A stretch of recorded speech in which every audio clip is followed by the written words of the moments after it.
কলে অসমত বেপাৰ কৰিবলৈ আহিছে মন্ত্ৰী অশোক সিংহলে গতিকে লুণ্ঠন কৰিব লুণ্ঠন চলাই গুছি যাব এই মুহূৰ্তত অখিল গগৈৰ মন্তব্য আছে শুনাব বিচাৰিছো যে যি সময়ত আমি সকলোৱে জানো যে আপোনাৰ পাঞ্জাবত 1 হেক্টৰ মাটিত 4,600 কেজি ধান উৎপাদন হয় সেই সময়ত আমাৰ 2,400 কেজি কিয় ধান উৎপাদন হয় তাৰ কাৰণটো হ'ল জলসিঞ্চনৰ ব্যৱস্থা নাই এটো প্ৰধান কাৰণ কেনেকৈ অসমক ভাৰতৰ 1 নম্বৰ ৰাজ্য কৰিব পাৰিব মই এতিয়ালৈকে জলসিঞ্চনৰ ওপৰত বিধায়ক হিচাপে 4টা প্ৰশ্ন কৰিলো আৰু এটা ৰিজলিউচন বা এটা সংকল্প প্ৰস্তাৱ উত্থাপন কৰিলো তাৰ কাৰণটো আছিল যে অসমীয়া জাতিক যদি সঁচাকে ধনী কৰিব লাগে তেতিয়া হলে বছৰৰ সকলো সময়তে খেতি কৰা ৰাজ্যত পৰিণত কৰিব পাৰিব লাগিব কিন্তু দুৰ্ভাগ্যৰ কথা আজি মন্ত্ৰী অশোক সিংহলে এটা প্ৰশ্নৰো উত্তৰ দিব পৰা নাই তেওঁ কপি আছে বিধানসভাত আছে এটা প্ৰশ্নৰো উত্তৰ দিব পৰা নাই আৰু প্ৰশ্নৰ উত্তৰ দিবলৈ গৈ তেওঁ অকল মুখ্যমন্ত্ৰীক ধন্যবাদ দিয়া আৰু ওয়াটাৰ ৰিসোৰ্স ডিপাৰ্টমেন্টৰ মন্ত্ৰী মথাউৰি বনোৱাটো কৰাৰ বাহিৰে তেওঁ ডিপাৰ্টমেন্টে যে একোৱে কৰা নাই সেই কথাটোকে আজি প্ৰতিপন্ন কৰি দিলে সেইকাৰণে আমাৰ দাবী হ'ল ৰাইজৰ দলৰ দাবী হ'ল যে অশোক সিংহাল বেপাৰ কৰিবলৈ অসমলৈ আহিছে অশোক সিংহালে কন্ট্ৰাক্ট কৰিবলৈ অসমলৈ আহিছে তেওঁ অসমৰ মাটি পানীৰ লগত কোনো সম্পৰ্ক নাই এই মানুহজনক জলসিঞ্চনৰ মন্ত্ৰী পতাটো অৰ্থহীন আৰু সেইকাৰণে মই বিধানসভাতে আজি দাবী উত্থাপন কৰিছো যে অশোক সিংহালক জলসিঞ্চন মন্ত্ৰীৰ পৰা বৰখাস্ত কৰিব লাগে আঁতৰাই দিব লাগে আৰু অসমৰ মাটিৰ লগত সম্পৰ্ক থকা মানুহ এজনক যি সময়ত আমি সকলোৱে জানো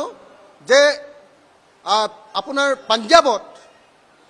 পাঞ্জাবত 1 হেক্টৰ মাটিত 4,600 কেজি ধান উৎপাদন হয় সেই সময়ত আমাৰ 2,400 কেজি কিয় ধান উৎপাদন হয় তাৰ কাৰণটো হ'ল জলসিঞ্চনৰ ব্যৱস্থা নাই এটো প্ৰধান কাৰণ কেনেকৈ অসমক ভাৰতৰ 1 নম্বৰ ৰাজ্য কৰিব পাৰিব মই এতিয়ালৈকে জলসিঞ্চনৰ ওপৰত বিধায়ক হিচাপে 4টা প্ৰশ্ন কৰিলো আৰু এটা ৰিজলিউচন বা এটা সংকল্প প্ৰস্তাৱ উত্থাপন কৰিলো তাৰ কাৰণটো আছিল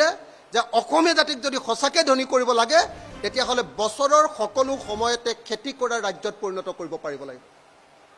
কিন্তু দুৰ্ভাগ্যৰ কথা আজি মন্ত্ৰী অশোক সিংহলে এটা প্ৰশ্নৰো উত্তৰ দিব পৰা নাই তেওঁ কপি আছে বিধানসভাত আছে এটা প্ৰশ্নৰো উত্তৰ দিব পৰা নাই আৰু প্ৰশ্নৰ উত্তৰ দিবলৈ গৈ তেওঁ অকল মুখ্যমন্ত্ৰীক ধন্যবাদ দিয়া আৰু ওয়াটাৰ ৰিসোৰ্স ডিপাৰ্টমেন্টৰ মন্ত্ৰী মথাউৰি বনোৱাটো কৰাৰ বাহিৰে তেওঁ ডিপাৰ্টমেন্টে যে একোৱে কৰা নাই সেই কথাটোকে আজি প্ৰতিপন্ন কৰি দিলে সেইকাৰণে আমাৰ দাবী হ'ল ৰাইজৰ দলৰ দাবী হ'ল যে অশোক সিংহাল বেপাৰ কৰিবলৈ অসমলৈ আহিছে অশোক সিংহালে কন্ট্ৰাক্ট কৰিবলৈ অসমলৈ আহিছে তেওঁ অসমৰ মাটি পানীৰ লগত কোনো সম্পৰ্ক নাই এই মানুহজনক জলসিঞ্চনৰ মন্ত্ৰী পতাটো অৰ্থহীন আৰু সেইকাৰণে মই বিধানসভাতে আজি দাবী উত্থাপন কৰিছো যে অশোক সিংহালক জলসিঞ্চন মন্ত্ৰীৰ পৰা বৰখাস্ত কৰিব লাগে আঁতৰাই দিব লাগে আৰু অসমৰ মাটিৰ লগত সম্পৰ্ক থকা মানুহ এজনক যি সময়ত আমি সকলোৱে জানো যে আপোনাৰ পাঞ্জাবত 1 হেক্টৰ মাটিত 4,600 কেজি ধান উৎপাদন হয় সেই সময়ত আমাৰ 2,400 কেজি কিয় ধান উৎপাদন হয় তাৰ কাৰণটো হ'ল জলসিঞ্চনৰ ব্যৱস্থা নাই এটো প্ৰধান কাৰণ কেনেকৈ অসমক ভাৰতৰ 1 নম্বৰ ৰাজ্য কৰিব পাৰিব মই এতিয়ালৈকে জলসিঞ্চনৰ ওপৰত বিধায়ক হিচাপে 4টা প্ৰশ্ন কৰিলো আৰু এটা ৰিজলিউচন বা এটা সংকল্প প্ৰস্তাৱ উত্থাপন কৰিলো তাৰ কাৰণটো আছিল যে অসমীয়া জাতিক যদি সঁচাকে ধনী কৰিব লাগে তেতিয়া হলে বছৰৰ সকলো সময়তে খেতি কৰা ৰাজ্যত পৰিণত কৰিব পাৰিব লাগিব কিন্তু দুৰ্ভাগ্যৰ কথা আজি মন্ত্ৰী অশোক সিংহলে এটা প্ৰশ্নৰো উত্তৰ দিব পৰা নাই তেওঁ কপি আছে বিধানসভাত আছে এটা প্ৰশ্নৰো উত্তৰ দিব পৰা নাই আৰু প্ৰশ্নৰ উত্তৰ দিবলৈ গৈ তেওঁ অকল মুখ্যমন্ত্ৰীক ধন্যবাদ দিয়া আৰু ওয়াটাৰ ৰিসোৰ্স ডিপাৰ্টমেন্টৰ মন্ত্ৰী মথাউৰি বনোৱাটো কৰাৰ বাহিৰে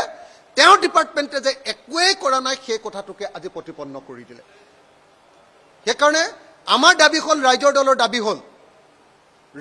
দলৰ দাবী হ'ল যে অশোক সিংঘাল বেপাৰ কৰিবলৈ অসমলৈ আহিছে, অশোক সিংঘালে কণ্ট্ৰেক্ট কৰিবলৈ অসমলৈ আহিছে। তেওঁ অসমৰ মাটি পানীৰ লগত কোনো সম্পৰ্ক নাই। এই মানুহজনক জলসিঞ্চনৰ মন্ত্ৰী পতাটো অৰ্থহীন, আৰু সেইকাৰণে মই বিধানসভাতে আজি দাবী উত্থাপন কৰিছোঁ যে অশোক সিংঘালক জলসিঞ্চন মন্ত্ৰীৰ পৰা বৰ্খাস্ত কৰিব লাগে, আঁতৰাই দিব লাগে।